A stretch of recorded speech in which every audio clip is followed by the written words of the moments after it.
और नमस्कार दोस्तों, कैसे हैं आप। उम्मीद है आप सब स्वस्थ और मस्त होंगे। पहले तो आप लोग का बहुत बहुत शुक्रिया। मैं आपको दिल से तहे दिल से शुक्रिया बोलना चाहता हूं, जिस तरीके से आप लोग हमारी जो वीडियोस हैं उनको लाइक कर रहे हैं, शेयर कर रहे हैं और औरों तक पहुंचा रहे हैं। जैसे कि मैंने पहले भी कई बार कहा है कि हमारा जो मिशन है वो है आप लोग को एम्पावर करना। बिकॉज़ ये जो एक फ़ील्ड ऐसी है, जो नए नए डीलर बनते हैं या जिनको LOI मिलती है, उनके लिए एक बड़ा वैक्यूम है। इसमें उनको पता नहीं चलता कि किस तरीके से जो है प्रोसीड करना है, कैसे जो है उनको LOI लेनी है और किस तरीके से LOI मिलने के बाद NOCs को प्रोक्योर करना है। तो इसमें जो NOCs का एक प्रोसेस होता है या पेट्रोल पंप के इंस्टॉलेशन का एक प्रोसेस होता है, वो प्रोसेस बहुत लंबा होता है और वो प्रोसेस में बहुत ही एक जो जर्नी है, रादर ये जर्नी जो होती है कभी कभी बहुत डिफ़िकल्ट बन जाती है। उसका रीज़न ये है कि NOCs को प्रोक्योर करना अपने आप में एक बहुत मुश्किल काम होता है। तो आज हम बात करने वाले हैं कि जो NOCs हैं, ये जो डिस्ट्रिक्ट एडमिनिस्ट्रेशन की NOC है, वो एग्जैक्टली होती क्या है, कहाँ से कॉन्सेप्ट आया। और हम जब भी किसी ऑयल कंपनी से LOI मिलती है तो वो वहाँ से डिस्ट्रिक्ट एडमिनिस्ट्रेशन के लिए जो कंसर्न डिस्ट्रिक्ट एडमिनिस्ट्रेशन होता है, वहाँ के लिए हमें एक लेटर के साथ में, रिक्वेस्ट लेटर के साथ में हमें कुछ ड्राइंग्स दी जाती हैं जिन्हें हम जमा करते हैं। तो आप बने रहिए मेरे साथ इस प्लेटफॉर्म पे। Architect Pradeep Kharbanda on the platform of son की डिज़ाइनर। तो बहुत सी नॉलेज शेयर होने वाली है, इस वीडियो को आखिर तक देखिएगा। हो सकता है कि आप में कुछ इश्यूज़ आपके जो हैं इसमें वो भी हम डिस्कस करें, ऑटोमेटिकली डिस्कशंस में आ जाएं और उसमें जो है कुछ हो सकता है आपको क्लैरिफिकेशन मिल सके। तो दोस्तों, जो डिस्ट्रिक्ट एडमिनिस्ट्रेशन की NOC है वो होती क्या है, ये सब चीज़ें जो हमारी पेट्रोलियम रूल से निकली हैं। पेट्रोलियम रूल हमारा बोलता है कि जब भी हम किसी एक्सप्लोजिव का भंडारण करते हैं, एक लिमिट के ऊपर भंडारण करते हैं, ट्रांसपोर्टेशन करते हैं, जो स्टोरेज करते हैं और उसकी सेल करते हैं, तो उसके लिए हमें डिस्ट्रिक्ट एडमिनिस्ट्रेशन की NOC चाहिए। डिस्ट्रिक्ट एडमिनिस्ट्रेशन को हम लोग बहुत ही कॉमन लैंग्वेज में DM NOC भी बोलते हैं, क्योंकि जो डिस्ट्रिक्ट एडमिनिस्ट्रेशन होता है उसका जो हेड होता है वो डिस्ट्रिक्ट मजिस्ट्रेट होता है। तो ऑयल कंपनी जिससे हमें LOI मिलती है, वहाँ से हमें एक ड्राइंग्स के साथ साथ एक लेटर मिलता है, रिक्वेस्ट लेटर मिलता है, जिसको हम डिस्ट्रिक्ट DM ऑफिस में हम जिसको जमा करते हैं। नॉर्मली जहाँ जमा होता है वो हमारा जो है सिविल एंड सप्लाई का ऑफिस होता है, जिसको बहुत सारी लोकल लैंग्वेज में हम लोग असला बाबू बोलते हैं। वहाँ पे से जमा किया जाता है। उसके बाद जो कंसर्न वो जो बाबू होता है वो आपके लेटर्स, अलग अलग डिपार्टमेंट्स के लेटर्स बना के आपको देता है, जिसमें कि एक एक ड्राइंग साथ में लगा के उस कवरिंग लेटर के साथ अलग अलग डिपार्टमेंट्स को भेजता है, जिसको कि आपको फॉलो करना होता है as per conditions of LOI।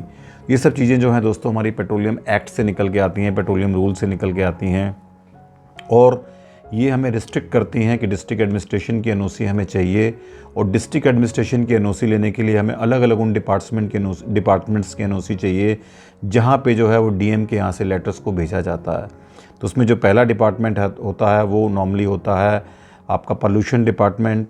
हमें जो है उसकी NOC को ऑनलाइन सबमिट करना होता है आजकल, और हमें पोल्यूशन डिपार्टमेंट की NOC लेनी पड़ती है। और पोल्यूशन इसलिए लेनी पड़ती है कि हम जब भी कोई पेट्रोल पंप खोलते हैं तो हम इस तरह का कोई पोल्यूशन तो नहीं करेंगे, कोई ऐसा एफ्लुएंट तो वहाँ से नहीं निकल रहा, कहीं ऐसा लीकेज तो नहीं होगा जिससे कि वहाँ पर कुछ पोल्यूशन हो जाए, सबसॉइल में पोल्यूशन हो जाए, या जो हमारा जो वेंट पाइप होता है उससे इतना पोल्यूशन तो ज़्यादा नहीं हो जाएगा। तो पोल्यूशन डिपार्टमेंट की हमें NOC चाहिए होती है। ये एक बहुत ही कॉमन प्रैक्टिस है, बिकॉज हम एक्सप्लोजिव का भंडारण कर रहे हैं तो पोल्यूशन की NOC बहुत, it's a must NOC as per the petroleum rule. तो सेकेंड NOC होती है इम्पॉर्टेंट, वो होती है आपकी PWD या MORTH, ministry of road transport highway या NH की NOC। तो यहाँ पर जो होता है, जिस रोड से हम एक्सेस लेते हैं, जिस टाइप ऑफ रोड से, अगर वो स्टेट की रोड है तो हमें स्टेट PWD की NOC लेनी होती है, और अगर वो NHAI की रोड है, यानी कि जो नेशनल हाईवे अगर NHAI के अंडर में है तो हमें NHAI की उसमें NOC लेनी होती है, या वो नेशनल हाईवे अगर मिनिस्ट्री ऑफ रोड ट्रांसपोर्ट के अंदर है तो हमें NH division, PWD NH division से उस NOC को प्रोसीड करना होता है। एग्जीक्यूटिव इंजीनियर के यहाँ हम उस NOC को जो है वहाँ डिस्ट्रिक्ट एडमिनिस्ट्रेशन से भेजा जाता है, या हम इसे डायरेक्ट भी अप्लाई कर सकते हैं। तो सेकेंड NOC हो गई, हमें एक्सेस लेने के लिए जो NOC चाहिए, हम जिस रोड पे आना जाना चाहते हैं, आवाजाही करना चाहते हैं, वो हमारी सेकंड NOC हो गई। थर्ड NOC होती है हमें पुलिस की NOC, SSP की NOC। कंसर्न जो थाना होता है वहाँ पर हमारी एप्लीकेशन जमा होती है, वहाँ से फिर वो जो है SSP को जाती है और वहाँ से NOC जारी होकर आती है, लोकल थाने की इसमें रिपोर्ट लगती है। इसकी वजह ये होती है कि इस एस्टेब्लिशमेंट की वजह से, इस पेट्रोल पंप की या CNG स्टेशन की वजह से कहीं कोई लॉ एंड ऑर्डर की सिचुएशन तो वहाँ डिटोरिएशन की स्थिति तो नहीं हो जाएगी, तो ये पुलिस की एनओसी होती है। बिकॉज मैं बार बार रिपीट करता हूँ कि एक्सप्लोजिव का भंडारण कर रहे हैं तो इसमें इतनी सारी एनओसीज मैंडेटरी होती हैं पेट्रोलियम के रूल्स के हिसाब से, और ये हमें लेनी पड़ती हैं। जो नेक्स्ट एनओसी होती है दोस्तों, वो हमारी होती है अगर आप कहीं पे अर्बन एरिया में हैं तो आपको डेवलपमेंट अथॉरिटी की या नगर निगम की एनओसी चाहिए होती है। इसमें बहुत सारे केसेस में पहले भी डिस्कस कर चुका हूँ। डिस्ट्रिक्ट जो हमारी नगर निगम की डेवलपमेंट अथॉरिटी की एनओसी होती है और मैप अप्रूवल होता है, ये इंटायरली डिफरेंट चीज़ें हैं। हमें इनिशियली जो है डिस्ट्रिक्ट एडमिनिस्ट्रेशन या डीएम के एनओसी के लिए हमें केवल एनओसी चाहिए होती है, मैप अप्रूवल नहीं लेना होता है। मैप अप्रूवल हमें बाद में जो है ज़रूरत पड़ती है जब हम कंस्ट्रक्शन करते हैं, जब हम डेवलपमेंट करते हैं। तो इसमें लैंड यूज़ बहुत इंपॉर्टेंट होता है दोस्तों, वो कन्फर्मिंग होना चाहिए। प्लस आपकी जो लोकेशन है, जो साइटिंग है पेट्रोल पंप की अर्बन एरिया में, वो हमारे डेवलपमेंट अथॉरिटी के जो डेवलपमेंट कंट्रोल्स के नॉर्म्स हैं उनको फुलफ़िल करती होनी चाहिए। ऐसा ना हो कॉर्नर का प्लाट है, क्योंकि उसमें जो है डिस्टेंस एक इंटरसेक्शन से डिफाइंड है, वहाँ पे अगर होता है तो वहाँ पे एक्सीडेंट के चांसेस होते हैं, जैसा कि हमारी ministry of road transport highways या NHAI भी कहती है। तो वह एनओसी बड़ी इंपॉर्टेंट है। रोड की विड्थ भी स्पेसिफाई है, जिसपे मैं ऑलरेडी 2-3 केसेस डिस्कस कर चुका हूँ। तो आप कृपया जो है अपना प्लीज़ इस एनओसी को देख करके लीजिए कि आपका वो जिस लोकेशन में जो है आपकी जो लोकल अथॉरिटी उनके नॉर्म्स कंप्लाई हो रहे हैं कि नहीं हो रहे हैं। जो नेक्स्ट एनओसी होती है दोस्तों, वो फायर डिपार्टमेंट की होती है, बिकॉज ये बहुत इंपॉर्टेंट एनओसी है। ये भी आजकल ऑनलाइन सबमिट होती है। एक्सप्लोजिव का भंडारण, फायर को बुलाना, फायर जो है एक बहुत ही इसमें जो होता है एक ससेप्टिबल सब्जेक्ट हो जाता है, तो फायर की एनओसी बहुत ज़रूरी है। फायर का जो CFO होता है उसके यहाँ से एनओसी जारी होती है, लोकल ऑफिस में अप्लाई होती है, फिर ये घूम फिर के रिकमेंडेशन के साथ फाइल जाती है चीफ फायर अफसर को, और वहाँ से फाइल रिटर्न होकर वापस आती है। तो इसमें देखा जाता है कहीं इस पेट्रोल पंप के लेआउट के हिसाब से, जैसे हम जिस तरीके से लेआउट दिखा रहे हैं उसमें फ़ायर के नॉर्म्स पूरे हो रहे हैं कि नहीं हो रहे। इसमें हमारा नेशनल बिल्डिंग कोड का जो एक फ़ायर का चैप्टर है उसके प्रावधानों को हमें फुलफ़िल करना होता है, बिकॉज फायर के व्हीकल्स के मूवमेंट्स की भी इसमें होती है। कभी फायर हो जाए तो व्हीकल मूव कर पाए, उसका एग्जिट ईजी हो, ये सारी चीज़ें जो है एनओसी में देखी जाती हैं। प्लस हम कभी फायर हो जाए तो उसको टैकल करने के लिए या उसके जो है उसको एक्सटिंग्विश करने के लिए उस फायर को हमारे क्या प्रोविजंस हैं, वेदर वो पूरे हो रहे हैं कि नहीं हो रहे हैं, ये बहुत इंपॉर्टेंट होता है इस एनओसी में। नेक्स्ट हमारी एनओसी होती है कि कभी कभी जो है वो SDM की एनओसी मांग लेते हैं, तो SDM की एनओसी बहुत ज़रूरी होती है कि आपके जो है कभी कचरा कतौनी चेक करना है वो प्रॉपर है कि नहीं, उस एनओसी को जो है वो कभी कभी DM ऑफिस से जो उसको मांग लेते हैं, तो वो एनओसी बहुत मैंडेटरी होती है। नेक्स्ट एनओसी होती है दोस्तों फॉरेस्ट की एनओसी। ये भी एनओसी मैंडेटरी होती है। जहाँ जहाँ रिजर्व फॉरेस्ट लगते हैं वहाँ क्योंकि हम हाईवे से फॉरेस्ट के लैंड पे आते हैं, किसी रोड से फॉरेस्ट के लैंड में आते हैं, देन फॉरेस्ट से हम अपने पेट्रोल पंप में एंटर करते हैं, तो फॉरेस्ट की एनओसी बहुत ज़रूरी होती है। और ये फायर के जो फॉरेस्ट के नॉर्म्स होते हैं, रिज़र्व फॉरेस्ट के नॉर्म्स होते हैं, उसके हिसाब से हमें एनओसी मिलती है। इसमें इसका पर्पज़ ये होता है कहीं हम फॉरेस्ट को डिस्ट्रॉय तो नहीं करेंगे, या हम जितना भी फॉरेस्ट को या जो भी पेड़ों को हम डैमेज कर रहे हैं उसके एवज़ में हम उसमें क्या जो है कितना पैसा भर रहे हैं और किस तरीके से हम उसको जो है मीट कर रहे हैं।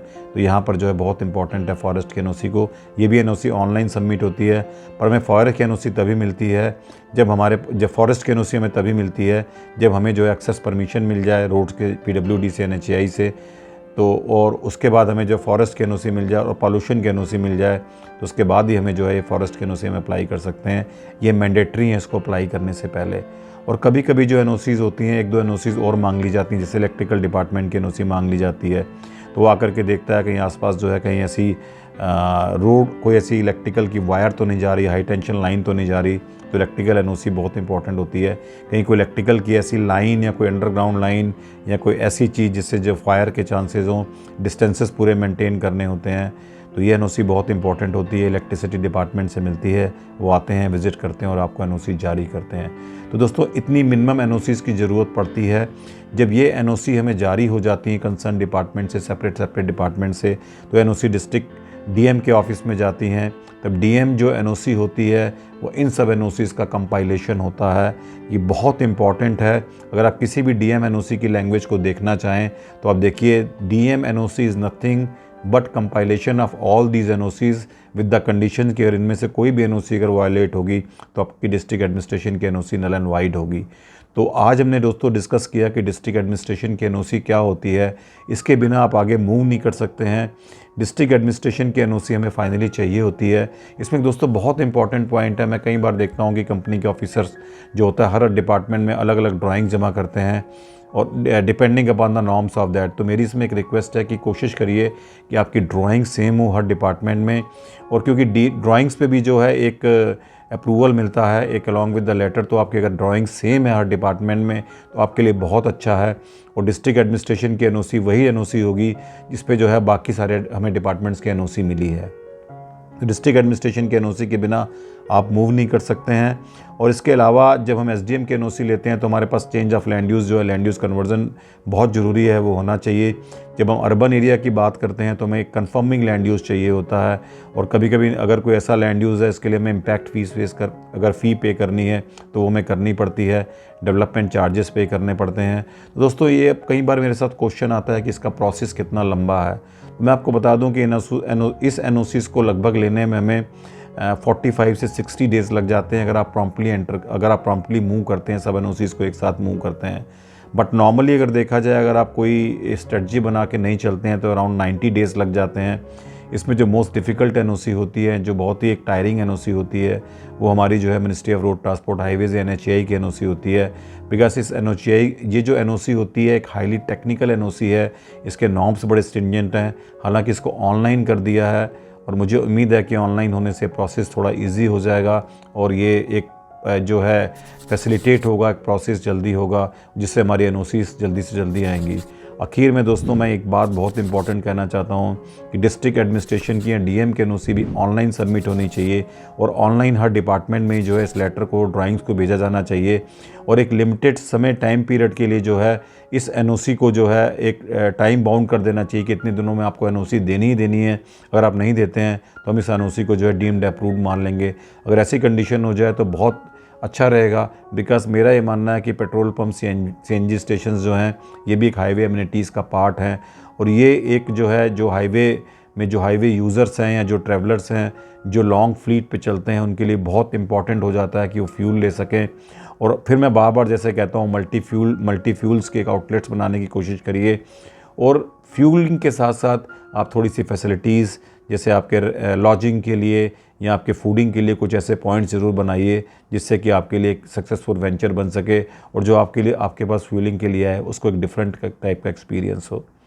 तो यहाँ पर इस वीडियो को मैं थोड़ा सा विराम देता हूँ, और अगली जो हमारी टीम तैयार कर रही है एनओसी वो पैसों के अप्रूवल पे है, पेट्रोलियम एक्ट पे है, जिनको हम डिटेल में डिस्कस करेंगे क्योंकि बहुत सारी क्वेरीज़ आ रही हैं कि पेट्रोलियम एक्ट में जो होता है पैसों क्या कहता है, पैसों के नॉर्म्स क्या हैं, जिसको हम पहले एक्सप्लोजिव डिपार्टमेंट भी बोलते थे। तो जो कंट्रोलर ऑफ एक्सप्लोजिव होता है, चीफ कंट्रोलर, वहाँ से एनओसी जारी होती है।